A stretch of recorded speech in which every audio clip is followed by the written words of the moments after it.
I'm standing in my parents' dining room, Thanksgiving dinner still steaming on the table. The house is packed, relatives, glasses clinking, fake laughter bouncing off the walls. My father stands up like he's about to give a toast. He lifts his glass, smiling at everyone except me. Then he says it. Everything we have will go to your brother. A few people laugh like it's a joke. It is. My smile freezes. My hands go cold under the table. Then he leans back and adds, louder, "At least one of our children didn't disappoint us." Silence drops instantly. Forks stop midair. Someone coughs awkwardly. My brother smirks like he's won something. My chest tightens, but I don't react. I don't argue. I don't even blink. I just slowly reach for my phone under the table and send one message.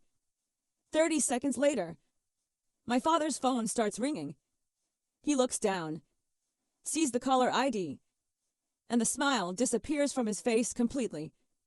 My name is Lila Monroe, 22, and I'm telling this because what happened that night didn't start at Thanksgiving. It started a long time before anyone ever raised a glass. I grew up in a house where love always felt conditional. Not the kind you feel, the kind you earn. My brother Jason was the perfect one. The athlete, the golden son, the one who could do no wrong even when he clearly did. And me. I was the quiet one, the one who had potential, which is just another way of saying not good enough yet. We lived in a calm suburb outside Chicago, where every house looks the same and every family smiles the same at church on Sundays. But behind our door, it was different. If Jason succeeded, the house felt warm. If I succeeded, it was expected. Never celebrated. Thanksgiving was always the worst. It was the one day my parents performed happiness in front of everyone like it was a tradition. This year, I thought maybe things would change. I had just finished my final year in college. I landed a strong internship offer in Chicago Tech, something I worked nights and weekends for. I even told myself, this time they'll be proud. I should have known better. That morning, I helped set the table. My mom barely looked at me.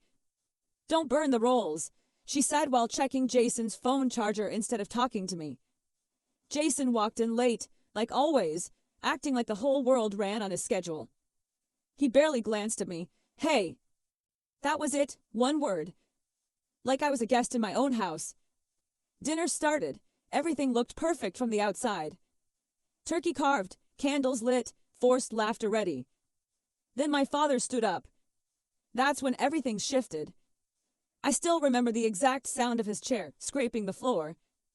Everyone went quiet, thinking it was going to be some emotional speech. Maybe gratitude.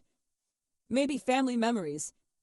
Instead, he raised his glass and dropped the truth like it was nothing. Jason leaned forward immediately. My mom smiled like she already knew. And then the words came out. Not just about money. Not just about inheritance. But about worse. About who mattered in that house. And I realized something sitting there. I had been waiting my entire life for a moment that would never come. A moment where they would finally see me. But instead, they were already choosing who I was allowed to be. My fingers moved before my thoughts caught up. Under the table. One message. No explanation. No warning. Just a name. Sent. And for the first time in my life, I didn't wait for their approval. That night, I didn't go upstairs to my old room right away. I sat in my car instead. Engine off. Lights from the house glowing behind me like nothing had just been shattered inside those walls. My phone was still in my hand. One call had come through after I sent that message. And I hadn't answered it. Because I already knew what it meant. Someone my father never wanted involved was now involved. I finally went inside around midnight.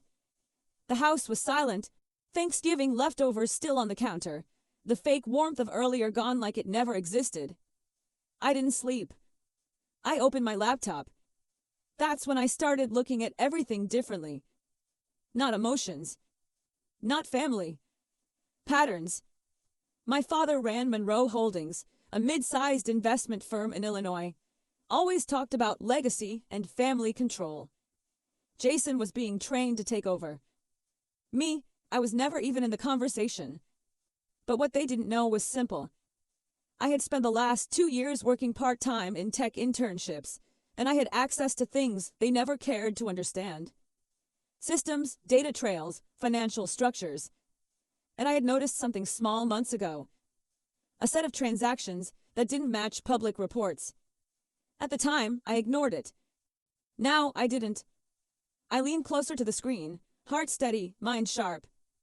This wasn't just favoritism anymore. This was structure, planning, decisions made long before Thanksgiving ever happened. And I realized something worse. My exclusion wasn't emotional. It was intentional. By morning, I had 3 folders open on my laptop. 1. Family financial movement summaries. 2. Company board changes over the last 18 months. 3. The caller ID from last night. I stared at that last one longer than I should have. I finally whispered to myself, "So it's real." A message popped up on my screen. Unknown contact. Just one line. "You moved fast, that's good. Don't go back to the house alone." No name. No signature. Just warning. My chest tightened, but not from fear. From clarity.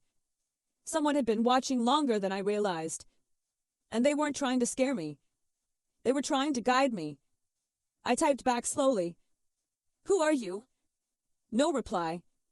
But instead, a file dropped into my inbox. No explanation. Just data.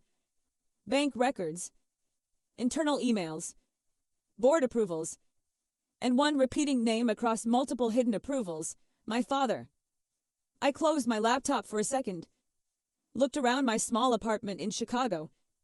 For the first time, I wasn't thinking about being left out. I was thinking about why I was kept out. 2 days later, I met the person behind the messages. A coffee shop near Wicker Park. He was already there. Mid-30s, calm, observant, like he had already read every possible version of me before I walked in. He didn't offer a handshake. Just said, "Your family situation isn't what you think it is." I sat down slowly. "Then explain it," I said. He slid a folder across the table. And what I saw inside made the Thanksgiving dinner look like just the beginning of something much bigger. He leaned in slightly. "And Lila, if you want answers, you don't go back home. You go forward." My phone buzzed again. This time, it was my father. Calling. Again. My father's name was still flashing on my phone when I looked up from the table. The coffee shop felt louder than it was. Cups clinking, soft music.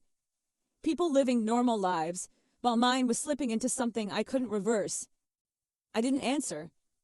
The man across from me, he still hadn't told me his name, watched me carefully. "Don't," he said quietly. "If you answer now, you lose control of the timing." I swallowed hard. Control of what exactly? He slid the folder closer again. Everything they built, and everything they hid behind it. My fingers touched the edge of the papers. For the first time, I stopped feeling like the daughter who was left out. And started feeling like someone who had accidentally been standing outside a locked room, while the truth happened inside.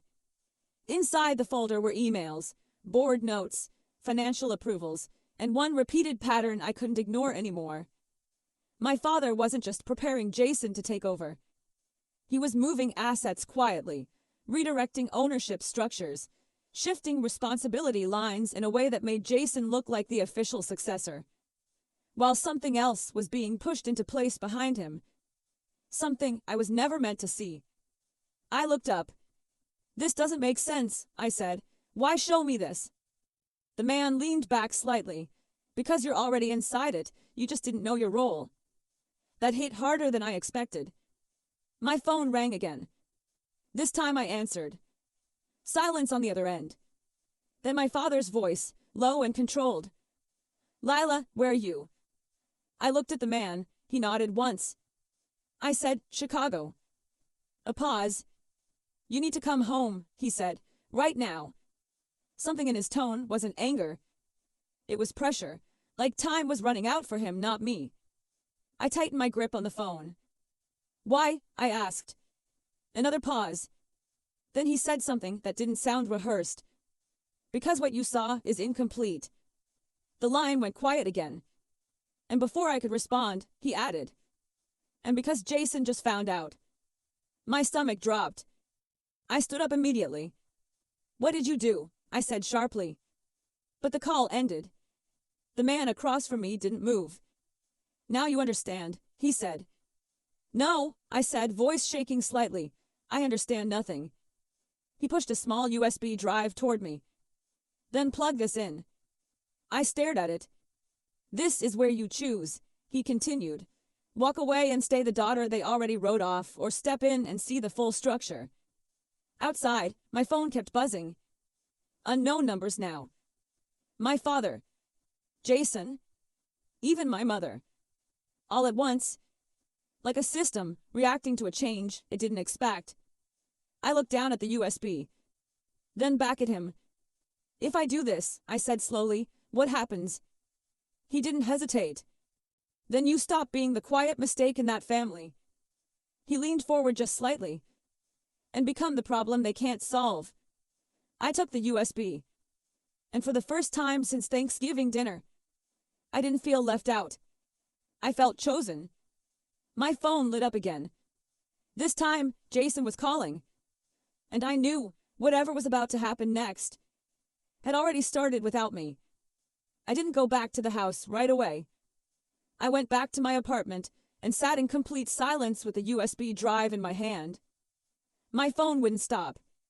Jason, my mother, unknown numbers, voicemail stacking up like falling dominoes. But I didn't listen to any of them. Instead, I plugged it in. The screen loaded slowly.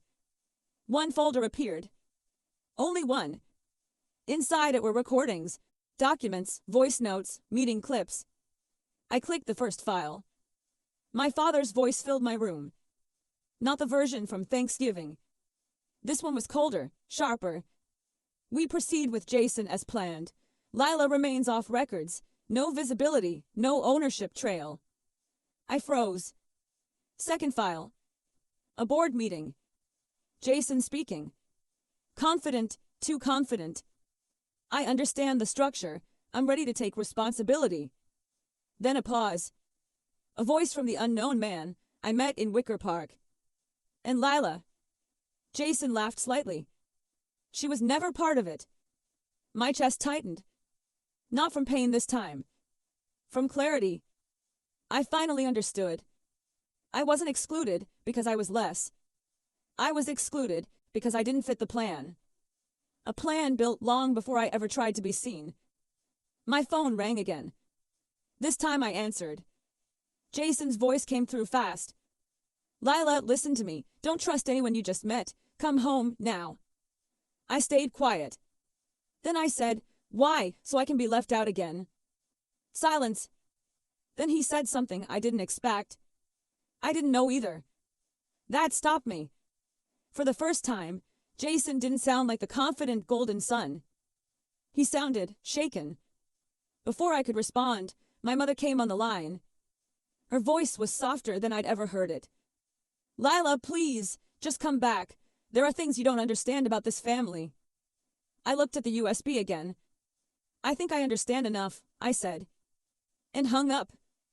30 minutes later, I was standing outside the house again. Same street, same lights, same perfect suburban silence. But everything felt different. Like the house wasn't a home anymore. It was a system.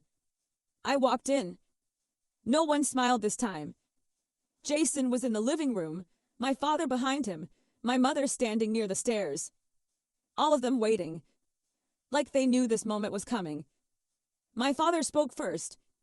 You shouldn't have opened that file. I looked at him. No, I said quietly. I shouldn't have been erased from it. Silence. Jason stepped forward. Lila, this wasn't what you think. I cut him off, then explain it. No one spoke. That was answer enough. My father finally exhaled. You were never meant to carry the burden, he said. We protected you from it. I laughed once, Not because it was funny, because it was too late for that excuse. Protected me, I said, or removed me. My mother looked down. Jason looked away. And for the first time in my life, no one had a performance ready. The truth sat in the middle of the room like something too heavy to move. My phone buzzed one last time. Unknown number. A message. You're inside now. Decide what this family becomes next. I looked at them. All of them. And I realized something simple. Revenge wasn't about destruction. It was about truth finally standing in the light. I didn't raise my voice. I didn't argue. I just said, "This doesn't end tonight," and walked past them, out the door. For the first time, I wasn't the daughter they overlooked. I was the one who finally saw everything.